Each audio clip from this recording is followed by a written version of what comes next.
en el siglo VI, cómo el canto se formó en el siglo IV, cómo... Eso estamos hablando hoy antes de entrar en el credo de la iglesia. Este libro que yo se lo recomiendo. Me lo regaló Rafael de los Reyes, es uno de los mejores regalos que me han hecho a mí en mi vida. Se llama El Magisterio de la Iglesia. El Magisterio de la Iglesia, escrito por Henry Denzinger, con Z, Denzinger. Pero este libro tiene toda la compilación de todos los concilios de la Iglesia, desde el primero del siglo I hasta el Vaticano II. ¿De? Todos los concilios, menores, mayores, todos los concilios que han influido en la Iglesia Universal, todos los decretos de los concilios están aquí.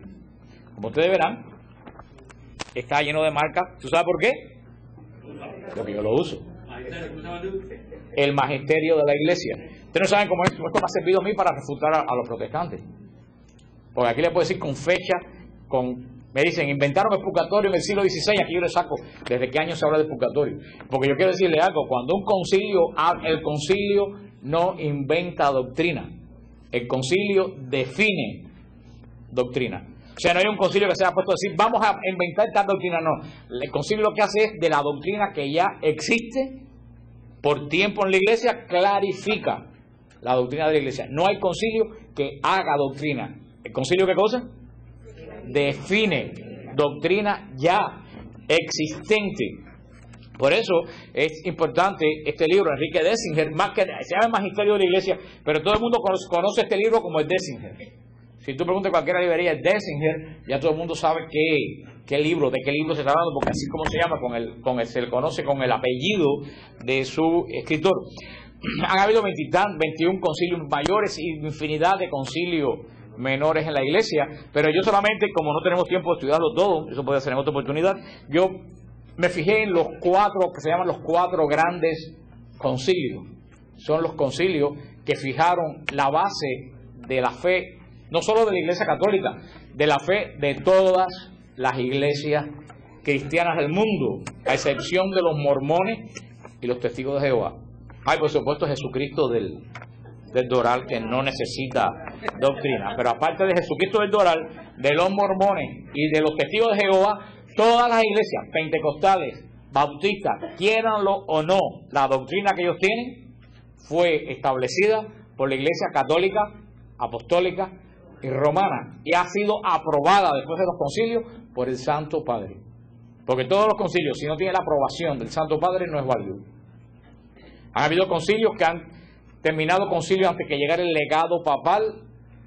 Lo que hace que en ese tiempo se demoraba mucho tiempo las comunicaciones, y el legado papal ha llegado después de terminado concilio y han tenido que volver otra vez a comenzar el concilio, porque sin la aprobación del Santo Padre ningún concilio es válido. Aunque el primer gran concilio fue el de Jerusalén, el que narra Hechos de los Apóstoles, cuando los apóstoles se reunieron en Jerusalén y subió Pablo de Tarso también allá, y los apóstoles en Jerusalén definieron que los gentiles pueden ser parte de la iglesia. Ese es el primero de los grandes concilios, el concilio apostólico de Jerusalén, pero ya estamos hablando de los concilios de la iglesia. El primer gran concilio de la iglesia fue el concilio de Nicea, en el Asia Menor. Concilio de Nicea, que se efectuó en el año 325. Año 325, concilio de Nicea, el primero de los grandes concilios ecuménicos. Nicea, ciudad del Asia Menor, y fue convocado por el emperador Constantino. Algunos protestantes dicen, ¿tú ves? El emperador Constantino es el que hizo el concilio. No. Acuérdense que ¿de qué año estamos hablando? 325.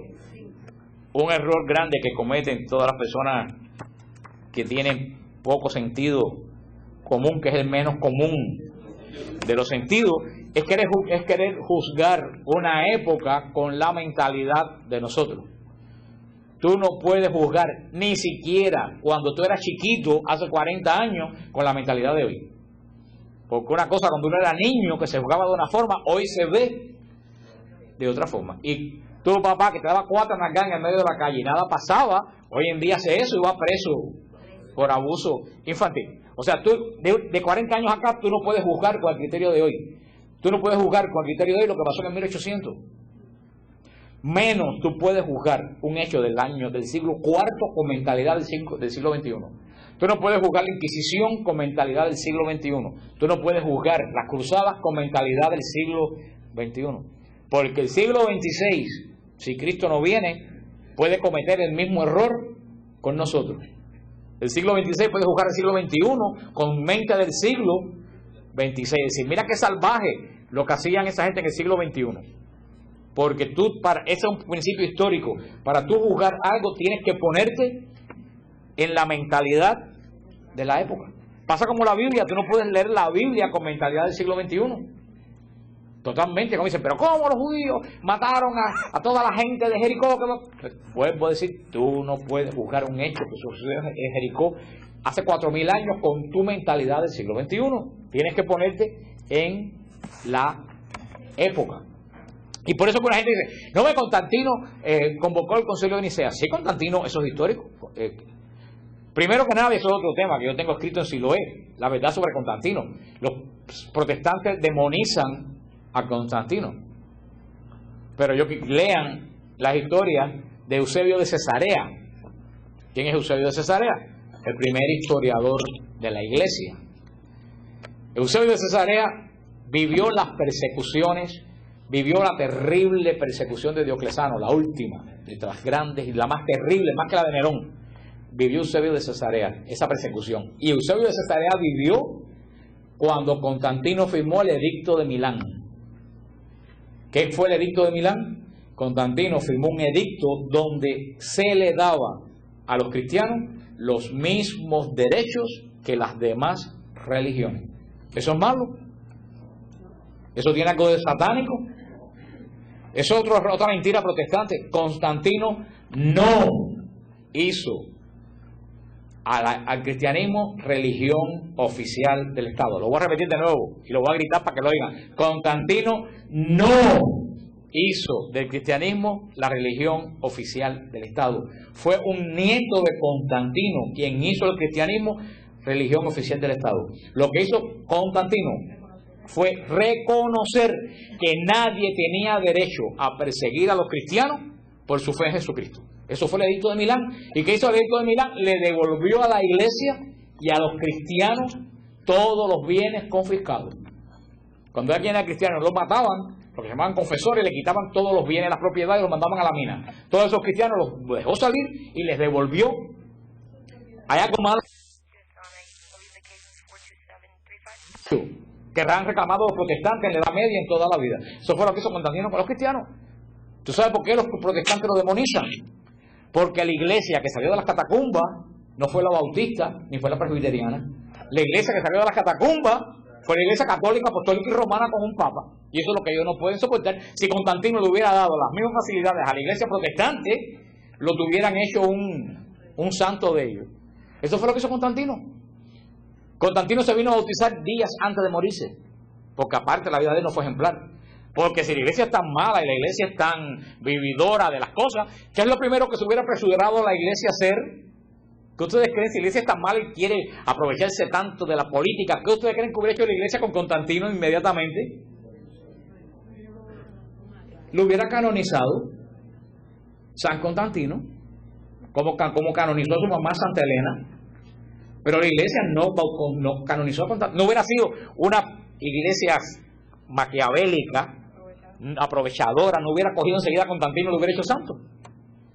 No lo hizo porque Constantino tuvo una serie de defectos como hombre y como emperador. Una iglesia maquiavélica que quiere poder a toda costa. Cuando Constantino hizo la capital en Bizancio y Roma la dejó destruir, una capital de tercera de provincia, ¿qué hubiera hecho un papa maquiavélico que quiere gozar del poder? ¿Se hubiera ido para dónde? Para Bizancio, que es lo que quería Constantino, que el papa se mudara para Bizancio. El papa dijo, no, yo no puedo ir de Roma porque esta es la sede de Pedro. Por eso que Constantinopla cogió tanto poder, porque el papa no quiso abandonar Roma. Una iglesia tan interesada se hubiera ido junto, tan vendida al emperador, se hubiera ido junto con el emperador a Bizancio. Estas son cosas que los protestantes enseñan históricamente, que aparte de ser falsedades, son necedades, que no aguantan ninguna crítica histórica. Pero lo que estamos hablando de que Constantino convocó el concilio ecuménico. Tú ves, tienes que entender que El edicto de Milán fue en el 315. Fue el edicto de Milán. El concilio de Nicea en el 325. ¿Cuántos años de la liberación de los cristianos? 10 años de la liberación de los cristianos. El único que tenía poder en el Imperio Romano para convocar una reunión según las leyes de la época era el emperador. Y así fue hasta Carlos V, en el 1600 y pico. El emperador es el único que podía convocar a una reunión de todo el imperio. Por eso que Constantino es el que convoca el concilio de Nicea, no porque él estuviera metido en las cosas de la iglesia, sino porque el Papa en ese momento no tenía poder para convocar un concilio. Solamente el gobernante podía convocar un concilio, y Constantino convoca el concilio de la iglesia, porque Constantino estaba interesado también. Constantino nace de origen cristiano, la madre de Santa Elena, una de las santas mujeres, fue quien inculcó el cristianismo desde pequeño, aunque su padre, que también era militar y también de clase real, pues también le inculcó el paganismo. Constantino tenía la preocupación de la unidad del cristianismo, porque hemos visto que desde el primer siglo, desde que Cristo dijo que sean uno porque tú y yo, Padre, somos uno, lo primero que hizo el demonio fue comenzar a meter discordia dentro de la iglesia. El obispo de Córdoba, en España, el obispo de Córdoba, llamado Ocio de Córdoba, bajo la autorización del Papa Silvestre I, fue el que le pide al emperador que convoque un concilio de toda la cristiandad. El objetivo de Constantino era mantener unido el imperio romano, que estaba en una tremenda, grave riesgo de división. Por eso Constantino quería unificar todas las formas de pensamiento cristiano, porque en esa época, y hasta el siglo XVI y XVII, y eso fue lo que hicieron los reyes católicos, y eso fue lo que hicieron los príncipes alemanes luteranos, y eso fue lo que hicieron todo el mundo en esa época. Los reyes basándose en la unidad del imperio. Y el imperio tenía que tener una unidad de lengua, una unidad de leyes y una unidad religiosa. Frente a eso vemos qué pasó en Alemania. ¿Qué pasó en Alemania? Alemania se hizo un solo imperio, se desbarató en 15.000 principados. ¿Por qué se desbarató en 15.000 principados? Porque cada cual tenía su propia iglesia y su propia interpretación bíblica. Por eso Constantino tenía, en la iglesia había acabado de pasar la gran persecución. ¿Qué hizo la iglesia durante los 300 años de persecución? La iglesia durante los 300 años de persecución se dedicó, ¿tú sabes qué? A sobrevivir. Punto. La iglesia se dedicó en estos 300 años a guardar lo que se podía guardar de sus fieles y de su tesoro de fe. En las catacumbas, por aquí, por allá. Una persecución del imperio más poderoso del mundo. Por eso en ese tiempo no hubo oportunidad ninguna de hacer concilio. Por eso, cuando ya el cristianismo se establece como cualquier otra religión, es el momento de que la iglesia unifique. Porque recuérdense lo que le dije, Cristo no dejó doctrina alguna. Cristo ni siquiera mandó a escribir absolutamente nada. ¿Cristo mandó a qué? A predicar. Eso lo hemos estudiado. Al Cristo no dejar doctrina. Hemos hablado la semana pasada de los padres apostólicos, de los padres griegos, de los padres latinos. Esta doctrina se empezó a desarrollar en la iglesia, pero al no haber un consenso ecuménico, al no haber un consenso mundial, había una forma de pensar en Alejandría, había una forma de pensar en Roma, había una forma de pensar en Antioquía, había una forma... ¿Ustedes me entienden? Porque no es como ahora que tú coges internet y te comunicas con alguien de España. En esa época comunicarse Antioquía con Alejandría era una verdadera odisea, si se llegaban a comunicar en alguna vez. Por eso a los 10 años de establecida allá la iglesia, que vuelven a levantarse las iglesias, hay que lean su Eusebio de Cesarea, para que vean la emoción de ese hombre cuando veía la consagración de las iglesias por los obispos. Y van a ver que los obispos salidos de la catacumba consagraban las iglesias con el mismo ritual que se consagra cualquier iglesia hoy en el siglo XXI. Lean, están ahí los discursos de San Juan Crisóstomo en las consagraciones de las catedrales, cuando ya la iglesia pudo respirar con libertad. Y en este momento, Constantino, por petición de Ocio de Córdoba y con la autorización de Silvestre I, llama a un concilio para coger todas las tendencias de filosofía que había en la iglesia diseminada por toda la cristiandad y hacerla, ¿cuántas? Una sola. En ese momento, las diversas formas de pensamiento cristiano que estaban en pugna se estaban enfrentando, y lo veremos cuando estudiemos el credo, por la naturaleza de Cristo. Nosotros, la mitad de las veces, ni sabemos qué es eso.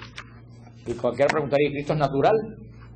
Porque la gente no sabe ni de qué estamos hablando. Como una vez cuando yo di el tema de Los Ángeles en Radio Paz, hace como 15 años de eso, que se preguntó a varias gente afuera de la iglesia que pensaba de Los Ángeles y me dijeron que había mucho pollution. Sí, asociaron mi pregunta con la ciudad de Los Ángeles. Estaba preguntando a la salida de una misa que qué pensaban de Los Ángeles. Y alguien me dijo, no, hay mucho pollution. Yo dije, mejor que no pregunte, porque ya me doy cuenta que lo menos que está en la cabeza de un católico que sale de misa son los ángeles de Dios. Así estamos nosotros.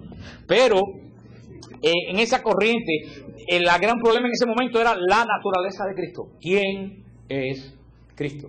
Se sabe que es Dios, pero ¿cómo Cristo es Dios? ¿Es un hombre con Dios adentro?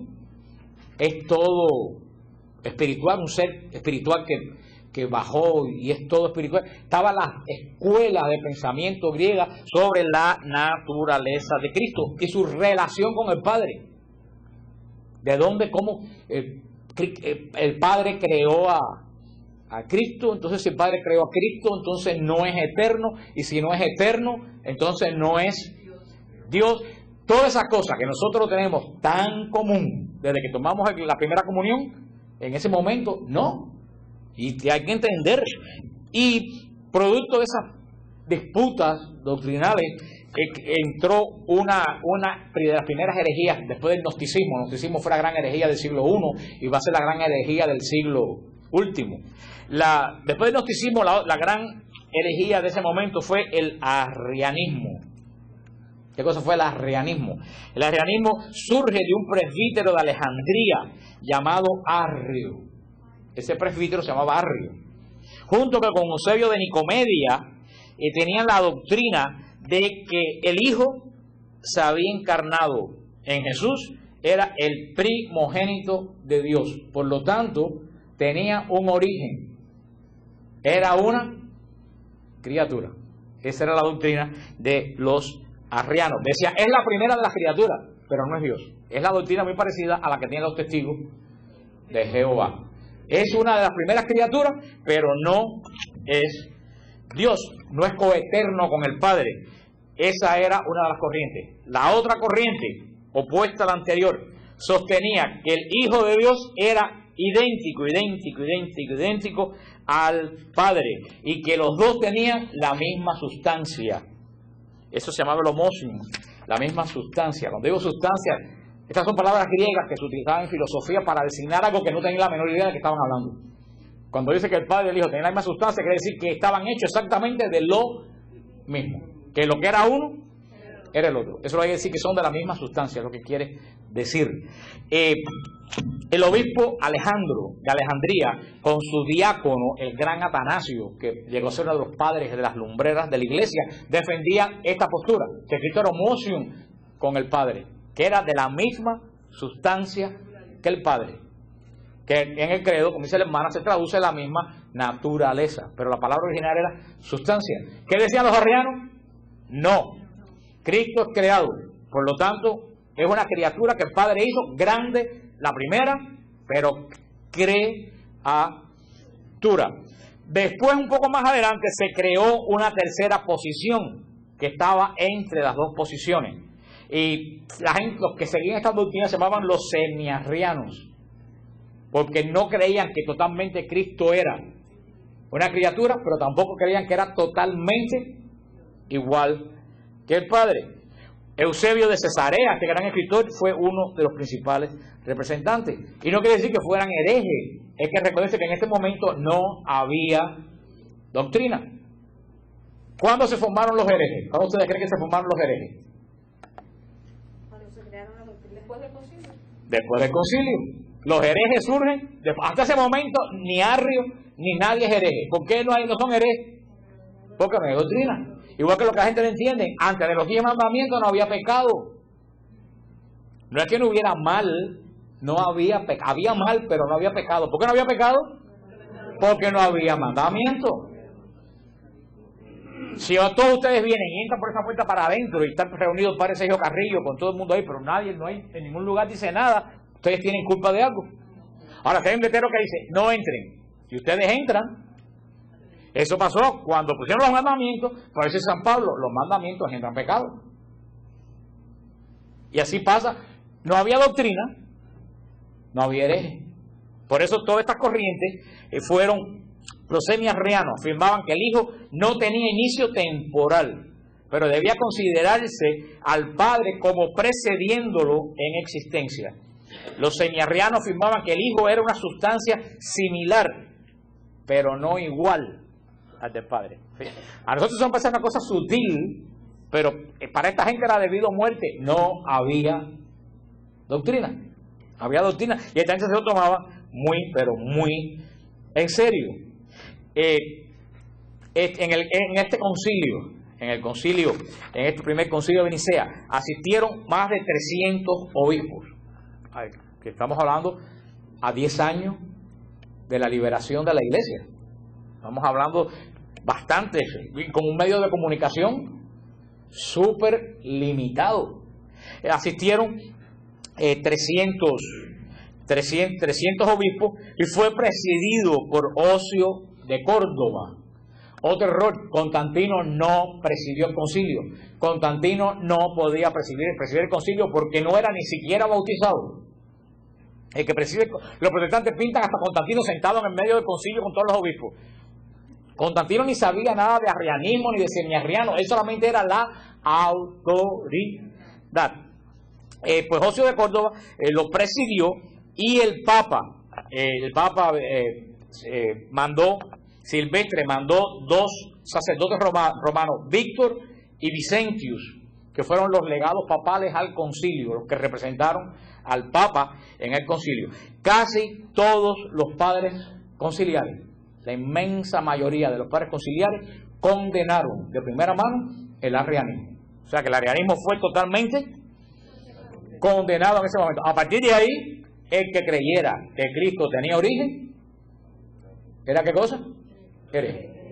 Porque ya ahí se empezó a definir la doctrina. El obispo Ocio decidió en favor de Atanasio, de la propuesta de Atanasio y de Alejandro, de Alejandría, del obispo Alejandro, declarando que Jesús era consustancial con el Padre, que ahora en el credo decimos de la misma naturaleza que el Padre. Consustancial quiere decir de la misma naturaleza del Padre. Y en ese momento se formula el credo niceno, que es el origen de nuestro credo. Y esa es la primera declaración formal de la Iglesia sobre doctrina. La frase principal del credo niceno fue: engendrado, no creado, de la misma sustancia que el Padre. Esa es la primera piedra de fe que pone la Iglesia.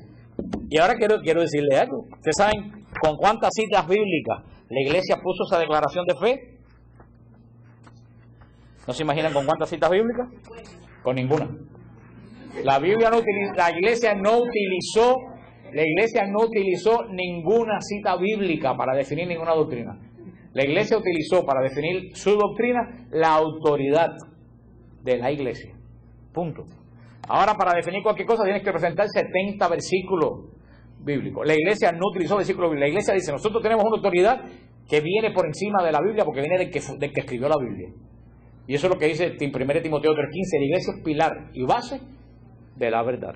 Así que si nuestros hermanos de todas las iglesias del mundo, pentecostales, protestantes del mundo entero, creen que Jesús es de la misma naturaleza que el Padre y que fue engendrado, no creado, se la debe a la Iglesia Católica y al Papa Silvestre y a San Atanasio de Alejandría.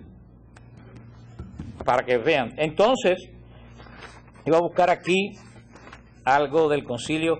Mire más o menos cómo salió el credo del concilio de Nicea.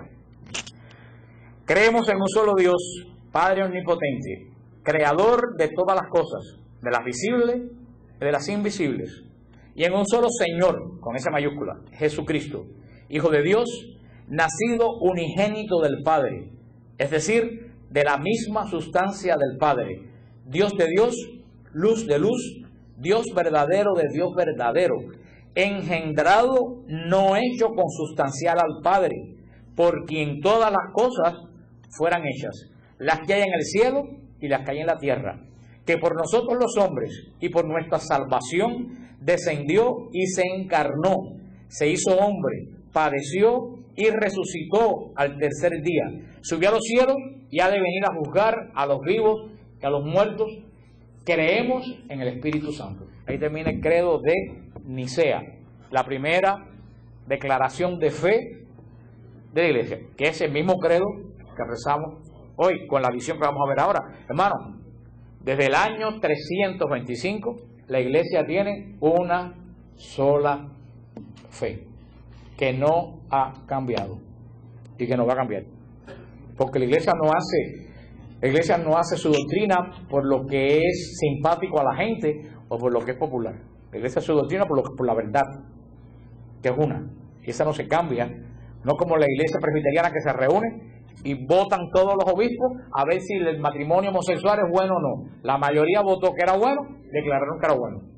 Eso es doctrina, eso es una porquería. Sí, eso es una porquería. ¿Cómo tú vas a hacer la doctrina de lo que viene de Dios por una votación?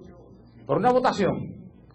Entonces, si la mayoría están equivocados, la iglesia no lleva a votación su doctrina. La iglesia, esta es la doctrina. Si no la acepta, vete. Punto. Se acabó. Aquí no hay compromiso de doctrina. ¿La tomas o la dejas? ¿Cuánto le decíamos a Juan Pablo II? Tienen que modernizar la iglesia. Hay que adaptar y las bodas homosexuales y Juan Pablo II, no se va porque yo no tengo potestad para cambiar la doctrina. Bueno, que impopular es Juan Pablo II entre los jóvenes en el mundo entero, odia a Juan Pablo II. Decían los medios de comunicación. Y es la demostración de dolor más grande que se ha visto en los últimos 20 siglos en el mundo entero. Para que usted vea que lo que le dicen por televisión es pura mentira. Y ahora lo mismo lo dicen de Benedicto XVI. Y lo dirán del próximo que venga. Pues esa, y el concilio de Nicea lanzó algunos anatemas. Algunos anatemas lanzó el concilio de Nicea.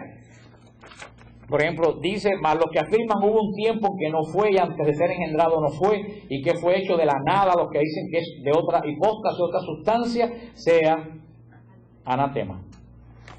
Ese es lo que se habla en el concilio de Nicea. El otro segundo gran concilio es el concilio de Constantinopla, Bizancio. El segundo gran concilio de Constantinopla fue en el año 381, el segundo gran concilio. Tras la celebración del concilio de Nicea en el 325, que se declaró como herético, ¿qué cosa? El arrianismo, doctrina que negaba la divinidad de Jesucristo. Esta doctrina volvió a resurgir con fuerza en Constantinopla, gracias al apoyo de uno de los obispos de Constantinopla, Eusebio de Nicomedia, que fue uno de los padres del concilio de Nicea, convenció al sucesor del emperador Constantino para que apoyara el arrianismo y rechazara la línea ortodoxa aprobada por Nicea. Y hubo una confusión, quitaron obispo, pusieron obispo, y surgió una nueva doctrina que defendía Macedonio de Constantinopla, que afirmaba la divinidad de Jesucristo, pero negaba la divinidad del Espíritu Santo. Esta es la otra herejía, porque el concilio de Nicea no habló de quién es el Espíritu Santo, habló de quién es Jesucristo. Y dijo, y creemos en el Espíritu Santo, pero no dijo más nada. Al no haber más nada, todo el mundo empezó, ya no podían especular de Jesucristo, porque ya estaba definido. Ahora, ¿en qué empezaron a especular? En el Espíritu Santo, que si es una fuerza, que si es un poder, que si no es una persona, y así se encuentra la iglesia cuando llegó Teodosio primero, el emperador Teodosio, y cuando sube al trono imperial en el 379 y decide convocar el primer concilio de Constantinopla, segundo de los concilios ecuménicos. En este concilio de Constantinopla, más que nada, se van a enfocar en quién es el Espíritu Santo. Y vuelven lo mismo los legados del Papa, vuelven y se declara en el Concilio de Constantinopla, se vuelve a hablar de quién es el Espíritu Santo. Y dice el Concilio de Constantinopla: no rechazar la fe de los 318 padres reunidos en Nicea, sino que permanezcan firmes y anatematizar toda herejía, y en particular la de los arrianos o eudoxianos, y lo de los semiarrianos, y lo de los sabelinos y los marcelianos, eran otras herejías que vamos a ver más adelante que habían en esa época. Y el Concilio de Constantinopla, el credo del Concilio de Constantinopla dice así: creemos en un solo Dios, Padre omnipotente, creador del cielo y de la tierra, de todas las cosas visibles o invisibles, y en un solo Señor Jesucristo, el Hijo unigénito de Dios, nacido del Padre antes de todos los siglos, luz de luz, Dios verdadero de Dios verdadero, nacido, no hecho, consubstancial con el Padre, por quien fueron hechas todas las cosas, que por nosotros los hombres y por nuestra salvación descendió de los cielos y se encarnó por obra del Espíritu Santo y de María la Virgen, y se hizo hombre, y fue crucificado por nosotros bajo Poncio Pilatos, y padeció y fue sepultado, y resucitó al tercer día según las Escrituras, y subió a los cielos, y está sentado a la diestra del Padre, y otra vez ha de venir con gloria a juzgar vivos y muertos, y su reino no tendrá fin. Creemos, esta es la parte más importante del Concilio de Constantinopla, creemos en el Espíritu Santo, Señor y vivificante, que procede del Padre, que juntamente con el Padre y el Hijo es adorado y glorificado, que habló por boca de los profetas. Creemos en una sola santa Iglesia católica y apostólica. Confesamos un solo bautismo para el perdón de los pecados. Esperamos la resurrección de la carne y la vida del mundo futuro. Amén. El Concilio de Constantinopla termina el credo que nosotros procesamos en la misa todos los domingos. Por eso el credo que procesamos los domingos en la misa se llama credo de Nicea Constantinopla, porque el credo que decimos en la misa los domingos es producto de los dos concilios. Esa del año 381 en adelante hasta el día de hoy ha sido la fe de la Iglesia. Esa es la única profesión de fe de la Iglesia. Y eso lo acabamos de empezar a estudiar cuando terminemos con esta parte. Eso es lo que la Iglesia cree. Y el que no crea con uno de los puntos del credo, lo mejor que hace es abandonar la Iglesia. Porque toda nuestra doctrina se basa en la fe del Concilio de Nicea y en la fe del Concilio de Constantinopla. Por eso es el credo de Nicea Constantinopla, que no es el credo que se reza en el rosario, que se llama el credo de los apóstoles. Ese credo, que es más corto, es una profesión de fe particular de la Iglesia de Roma, que se cree que lo hizo San Pedro, pero como no hay certeza histórica, pero está desde el siglo I en la Iglesia de Roma, la Iglesia lo utiliza porque tiene todos los elementos de la fe, pero no está tan completo. La profesión de fe de la Iglesia no es el credo de los apóstoles de Roma. La profesión de fe de la Iglesia es la profesión de fe de Nicea Constantinopla. Es la profesión de fe de la Iglesia por los últimos 17 siglos. Es simpático, porque si ustedes van a la Iglesia presbiteriana y ustedes cogen un libro de himno de la Iglesia presbiteriana y buscan al final el credo que ellos recitan en su servicio el domingo, es el mismo que nosotros acabamos de decir. Y tú oirás a los presbiterianos decir: creo en la Iglesia, que es una santa, católica y apostólica. Y tú dices: ¿sí? Tú dices: bueno, pues si lo dices, ¿por qué no se vienen para acá? Ustedes van a la iglesia episcopal, van a la iglesia metodista, van a la iglesia luterana, van a la iglesia y van a oír decir: creo en una iglesia que es santa, católica, apostólica. Porque todas las iglesias del mundo, menos los testigos de Jehová y los mormones, están, la base de ellos es el credo de Nicea Constantinopla. Está todos los cristianos del mundo. No hay un cristiano que se desvíe del credo de Nicea Constantinopla. Y ahora viene lo que yo siempre le digo: Nicea se hizo bajo la supervisión política ¿de quién? De Constantino, convocado por Constantino. Y Constantinopla se hizo por Teodosio, uno de los descendientes de Constantino.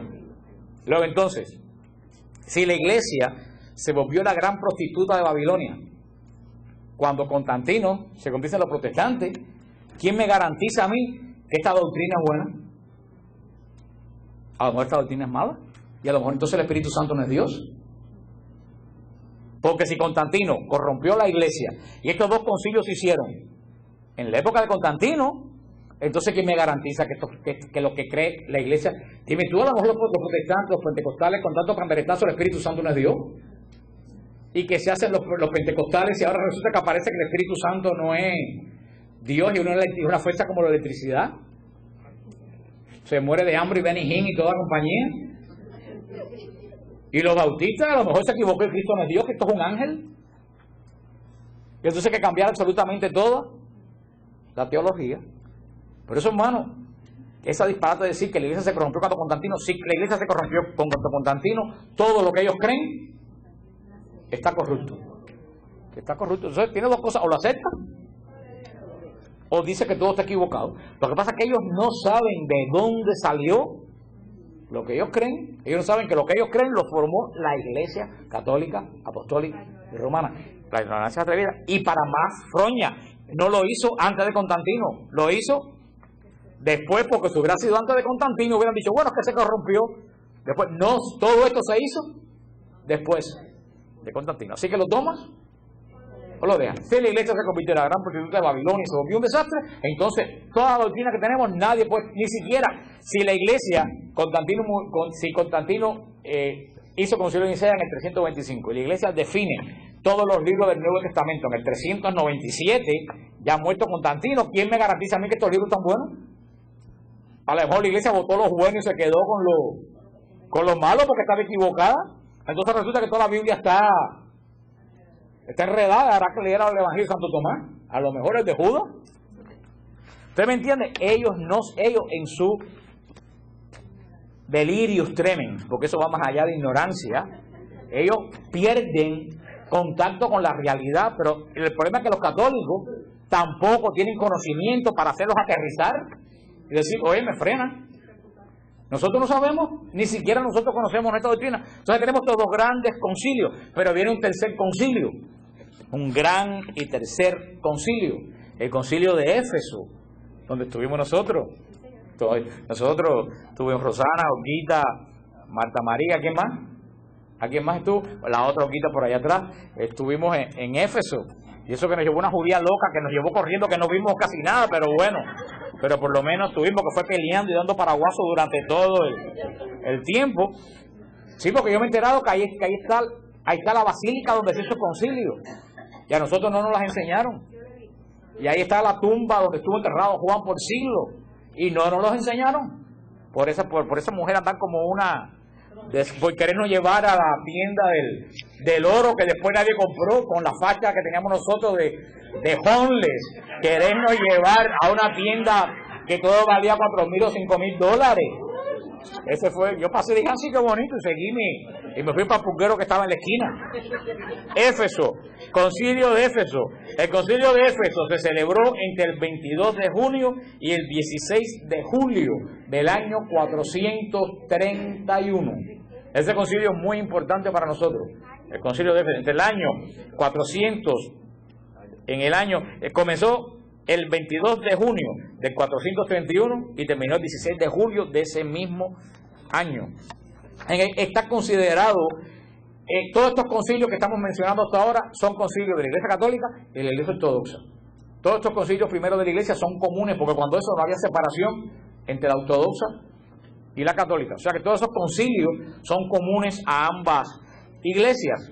Convocado por el emperador Teodosio II para poner fin a la querella nestoriana, se reunieron 200 obispos bajo la presidencia del patriarca de Alejandría, que en ese momento era San Cirilo de Alejandría, otro de los padres ilustres de la iglesia. Al contrario de los anteriores concilios, que las cuestiones giraban alrededor de Dios, de la unicidad de Dios, el concilio de Éfeso tomó un poco de otra dirección, preguntándose sobre la naturaleza de Cristo. Porque acuérdense que los otros, más que nada se definió que Cristo es Dios y que el Espíritu Santo es Dios.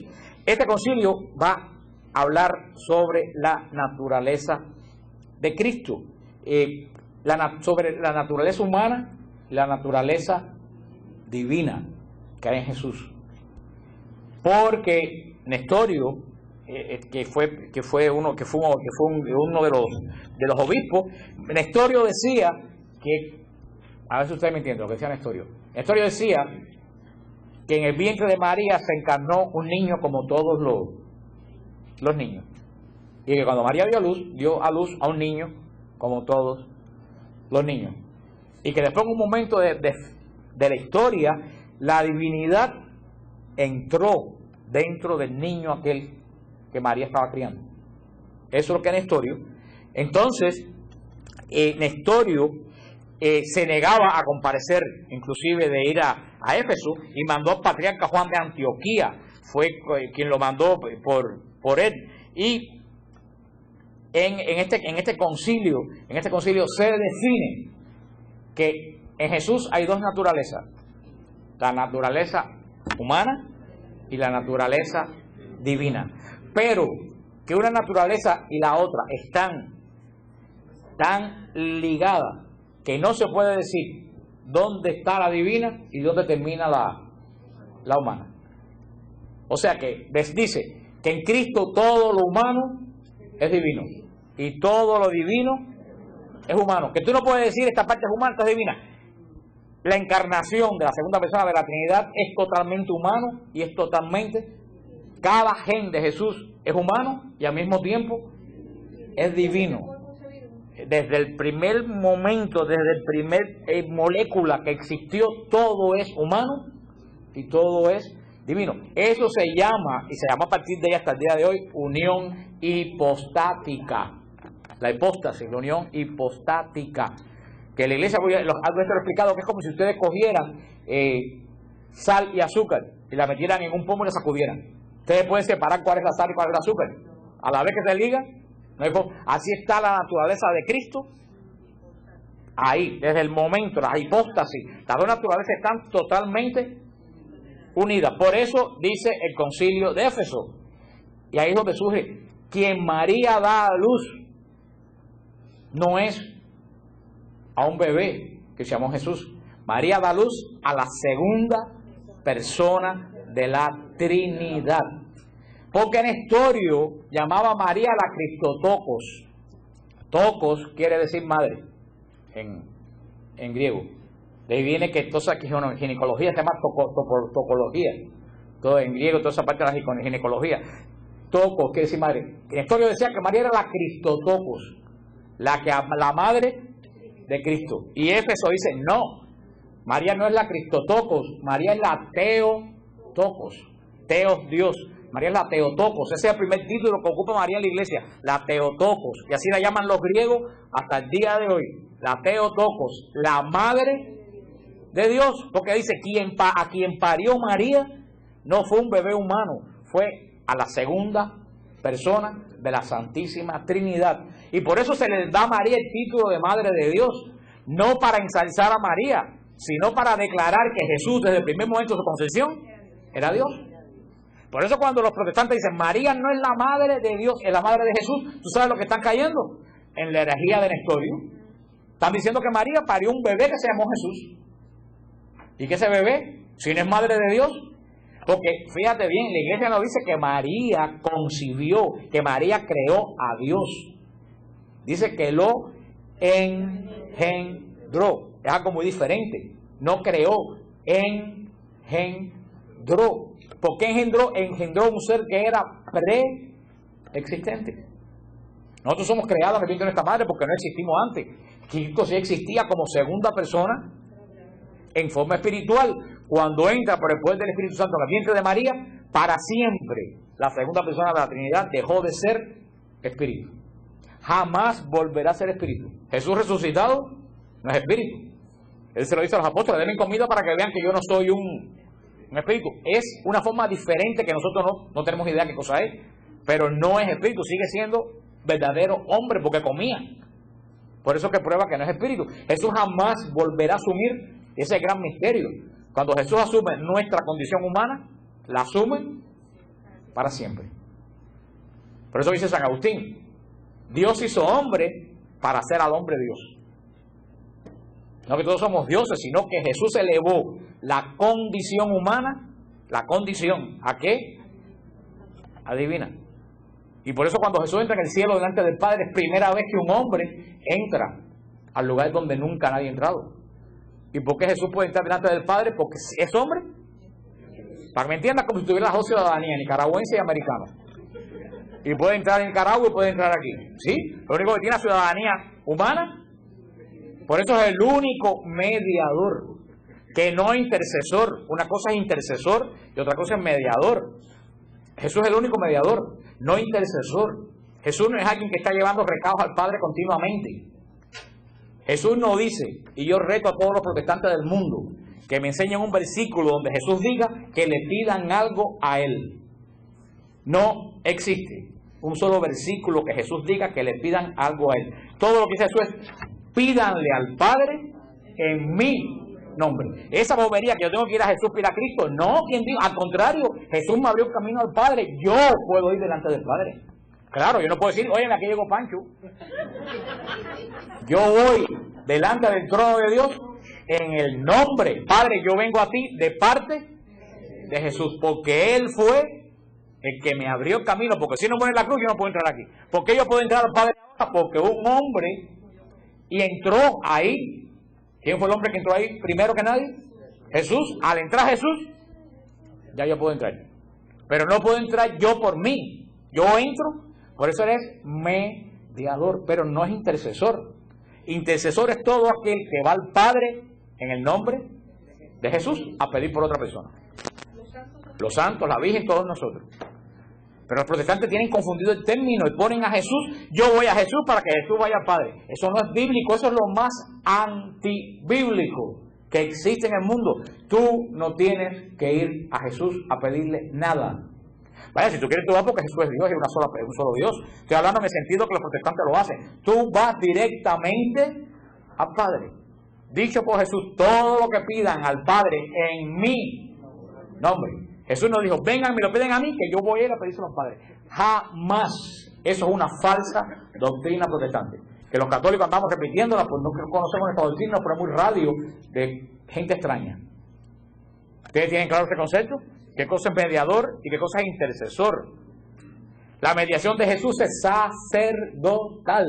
Él está mediando por nuestros pecados. Punto.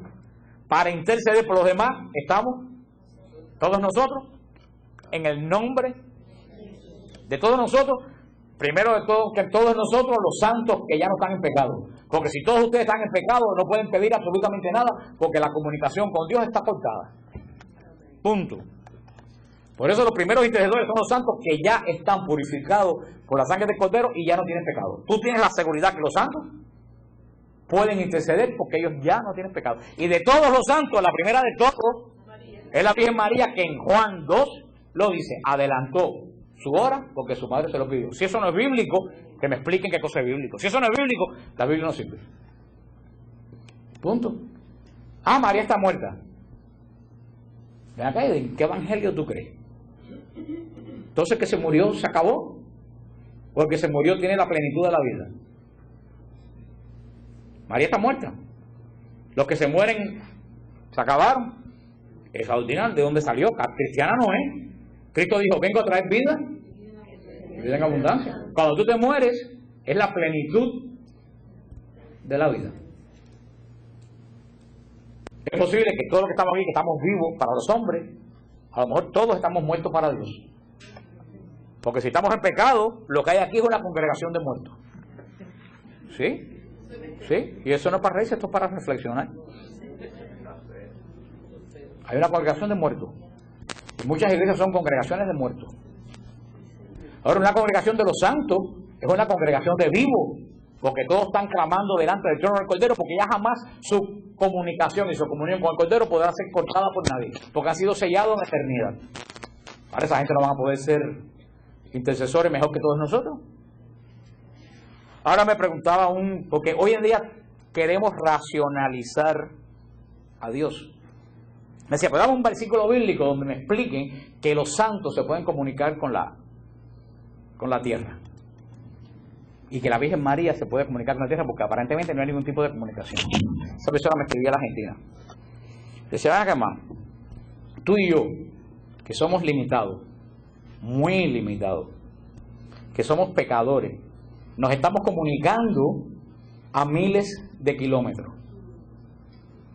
El centro de Houston, con nuestras limitaciones, se comunica con las ondas espaciales que van a Plutón.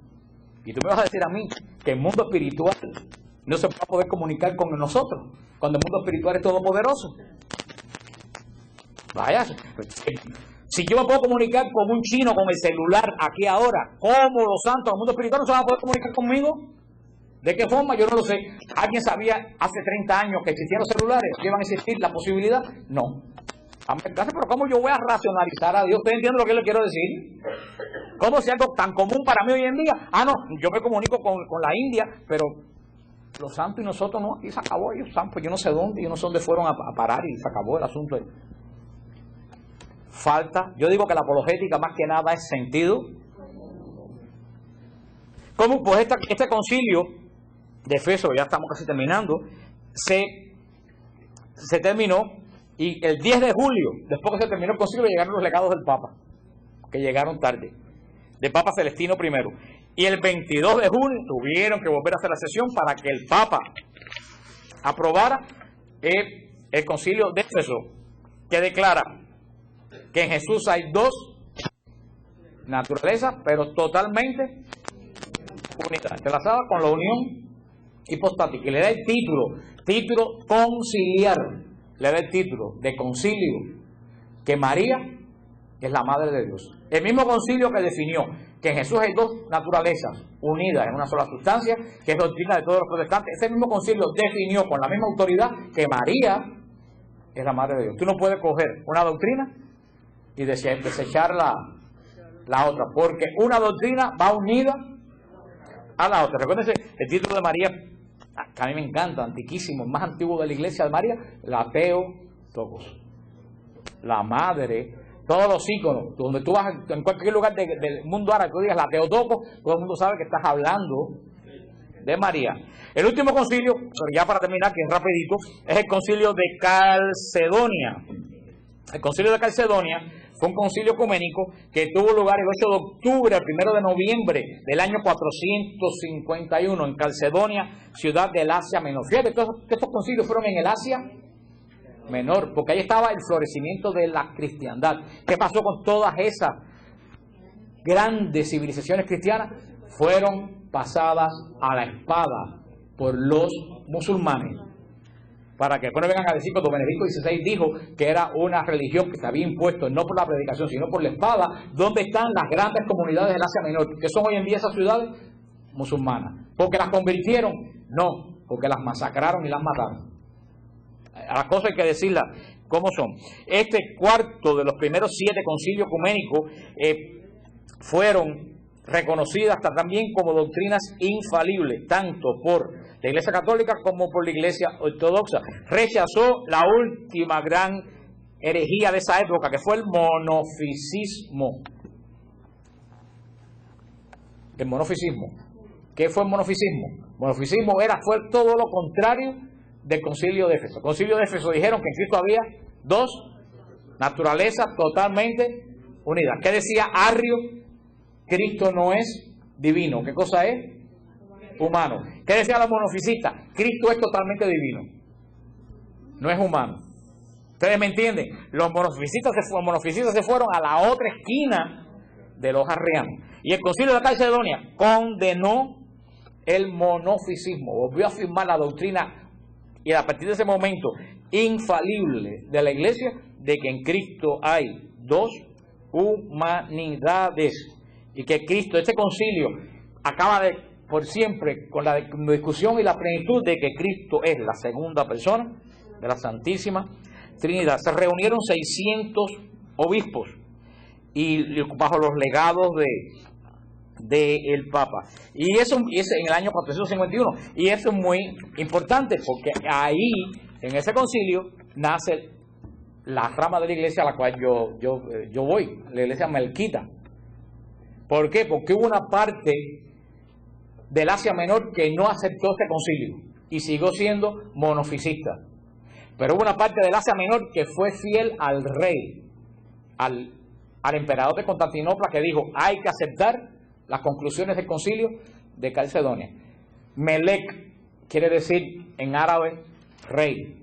Por eso los melquitas fueron los que fueron fieles al rey. Fue la iglesia oriental bizantina que aceptó que en Cristo hay dos naturalezas bajo una sola sustancia. Es la iglesia melquita, católica, apostólica y romana, a la cual San Judas es parte de la iglesia melquita.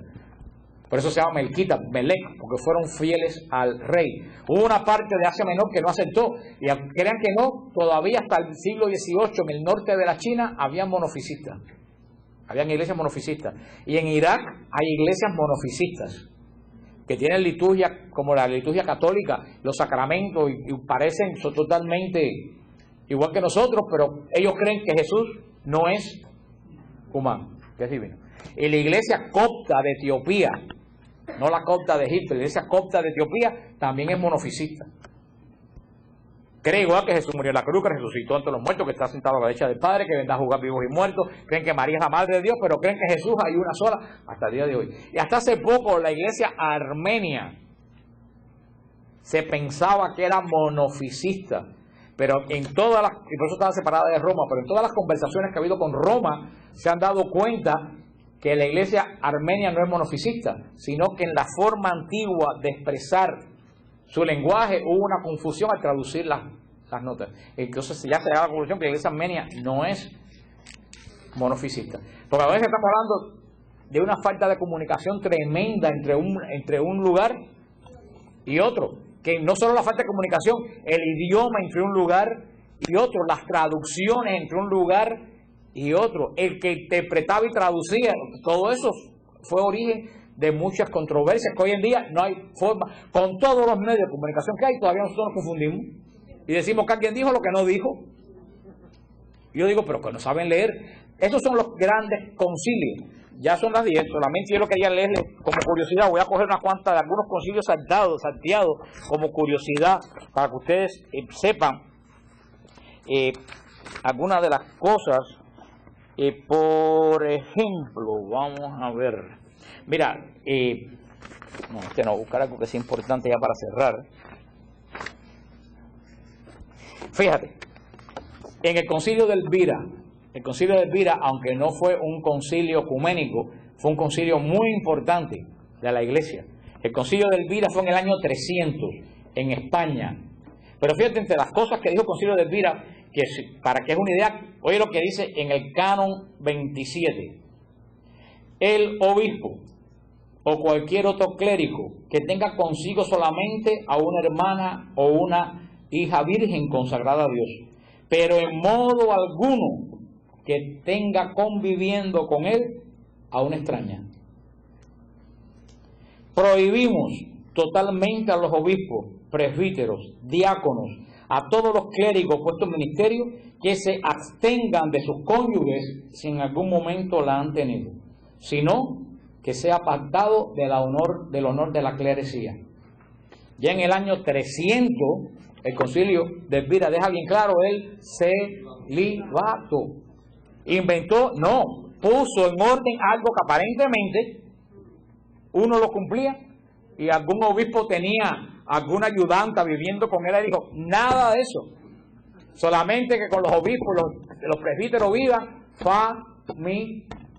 familiares. Que si hoy en día todo el mundo tuviera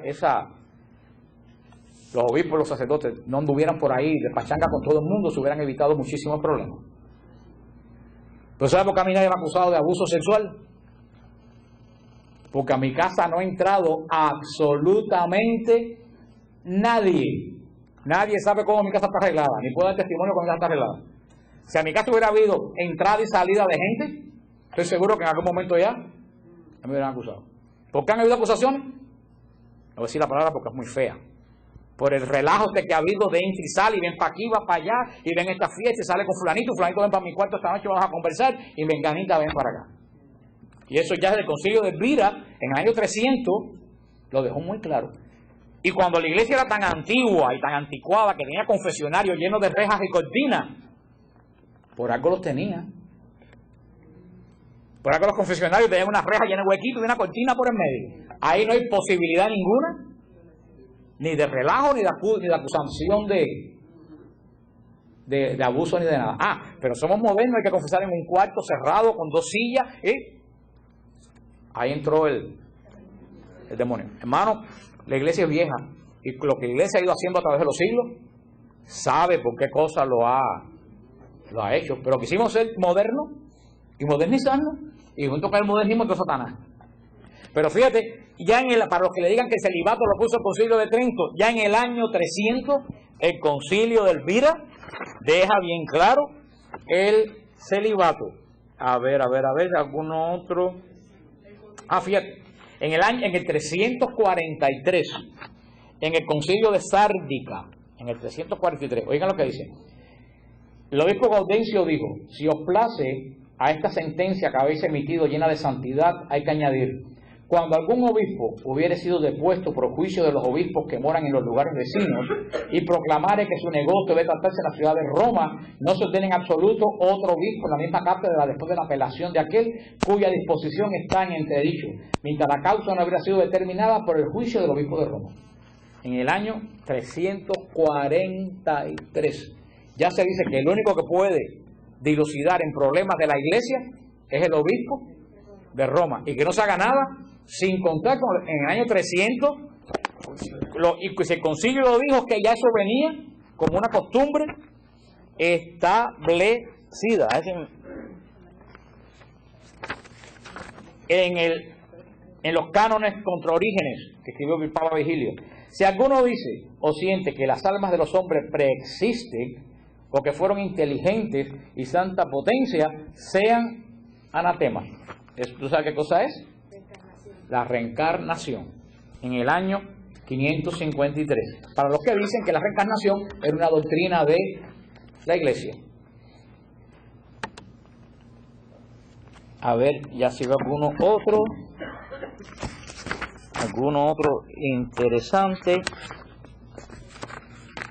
Había uno por aquí de lo más, muy antiguo. A ver si lo veo. Fíjate que de los antiguos, que es de los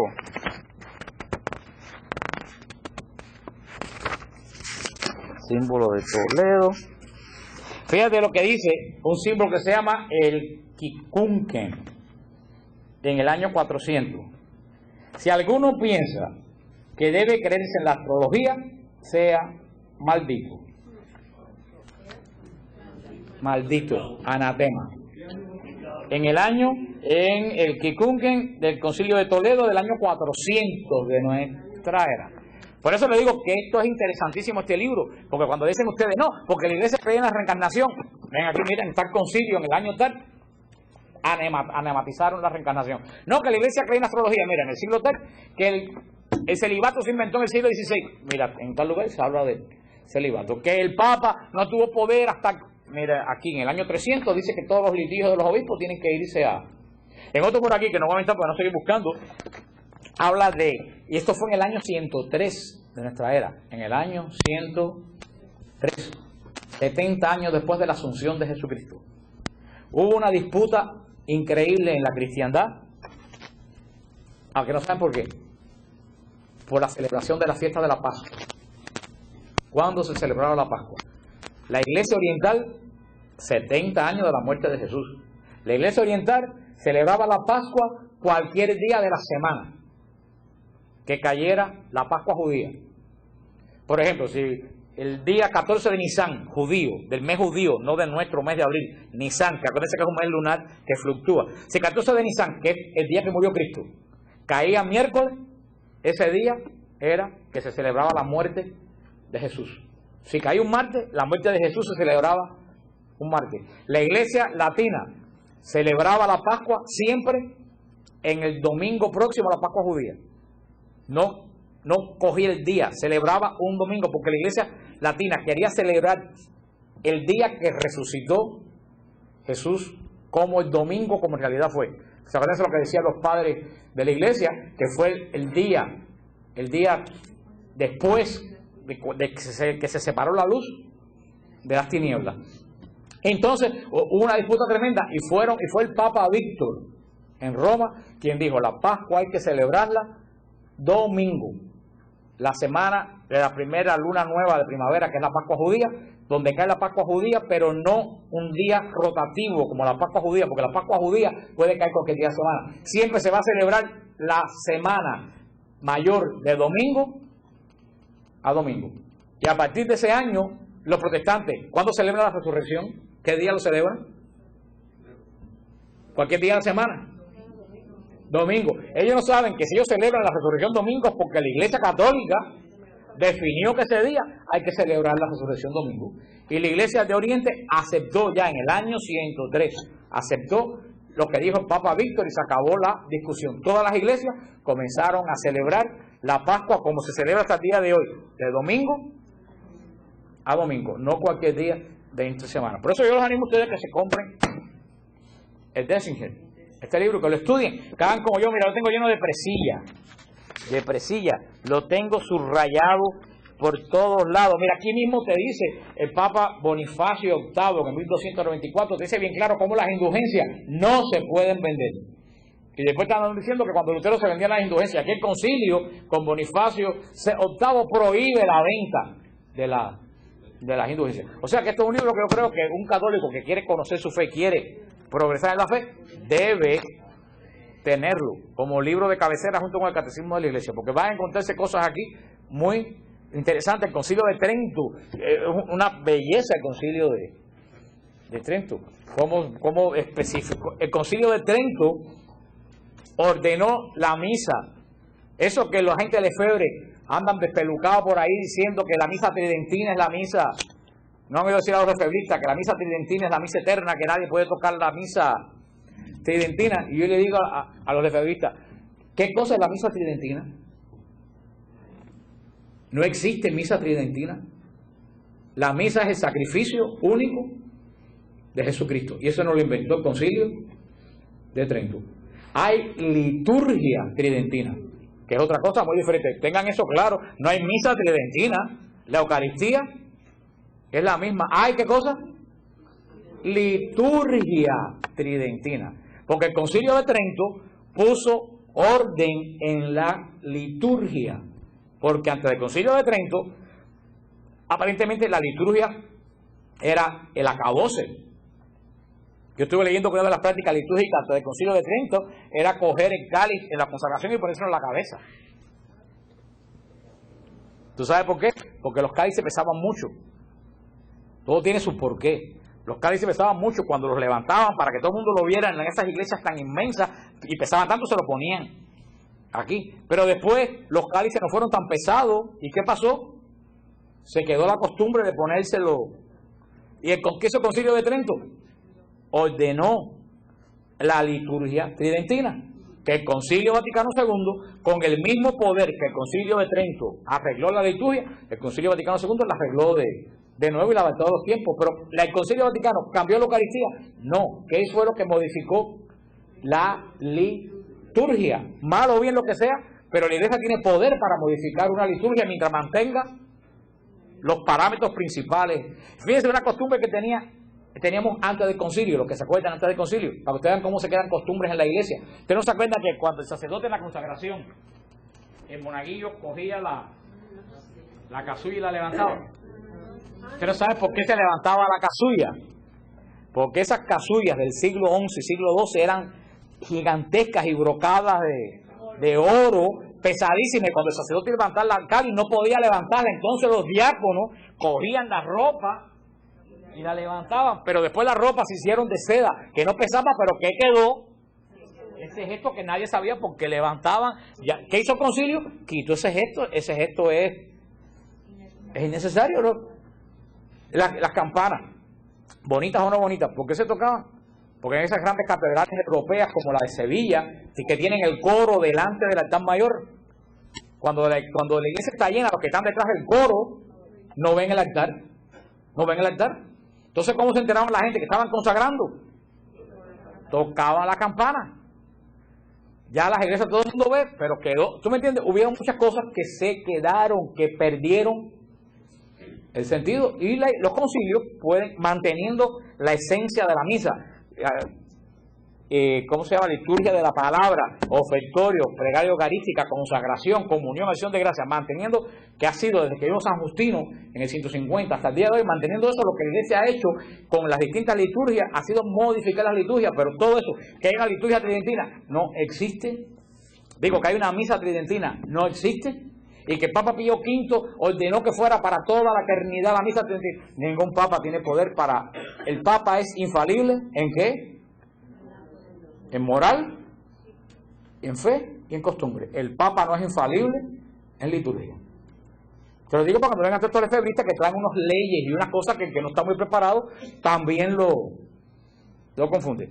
La semana que viene, si Dios quiere, comenzamos con el credo de Nicea, Constantinopla. Una pregunta. Dime. El título de que es cuestión de controversia de María de Corredentora. No existe ese título en la Iglesia. Y Juan Pablo II, y lo tengo el escrito y todo en mi casa, Juan Pablo II dijo bien claro que no se iba a declarar ese título porque no era necesario.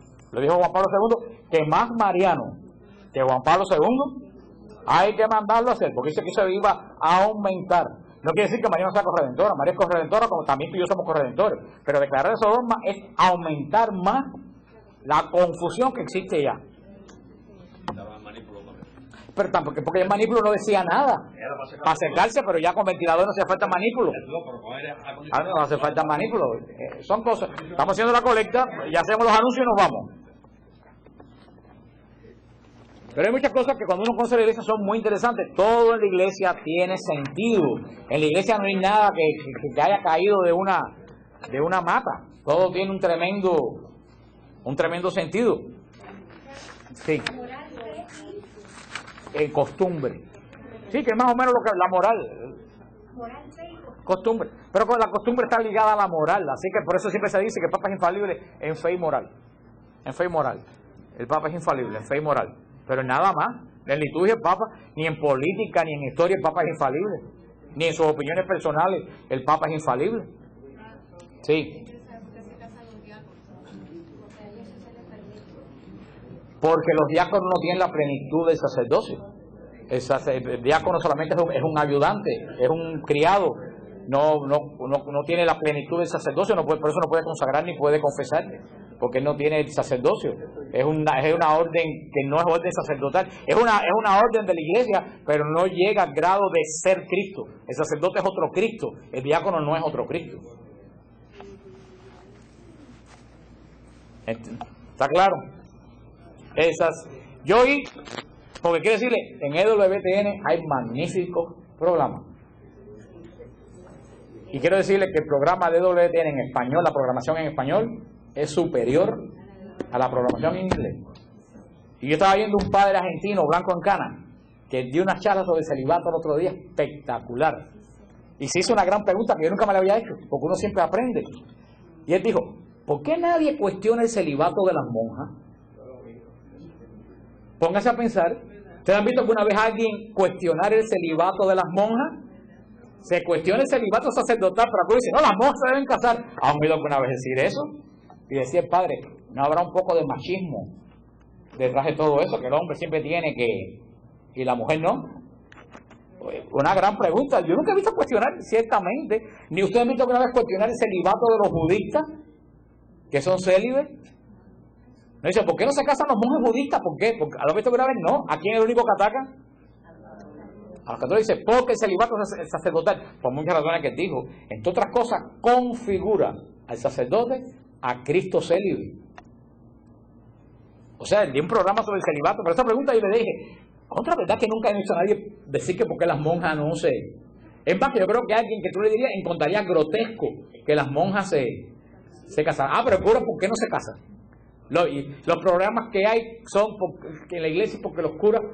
Y él decía, ese padre decía algo que yo he dicho anteriormente, eso sí yo había pensado yo, decir que hay que quitar el celibato para que se acaben los problemas de la iglesia, es como decir que hay que quitar la fidelidad matrimonial para que se acaben las infidelidades. ¿Tiene lógica? Decir, de ahora en adelante todo el mundo puede ser infiel y así se acaban las infidelidades. ¿Eso tiene lógica? O decir, para que evitar que hayan ladrones, vamos a quitar que lo que robar sea un delito. Sí, sí. Entonces, decir que quitar ese celibato es arreglar el problema es tan absurdo como decir quitar que robar sea un delito para que se acaben los robos. ¿Eso termina los robos? No, el padre decía, no, el problema con los escándalos en la iglesia no es que quitar el celibato, es que hay que reforzar el celibato. El problema no es que lo quite, es que no se está cumpliendo. O sea, hay un programa de alquilar balcones, de cosas lógicas que uno no piensa. Dos anuncios ya para Fidel, para decir algo, para terminar. Allá atrás está el retiro, el flyer con el retiro que tenemos en junio.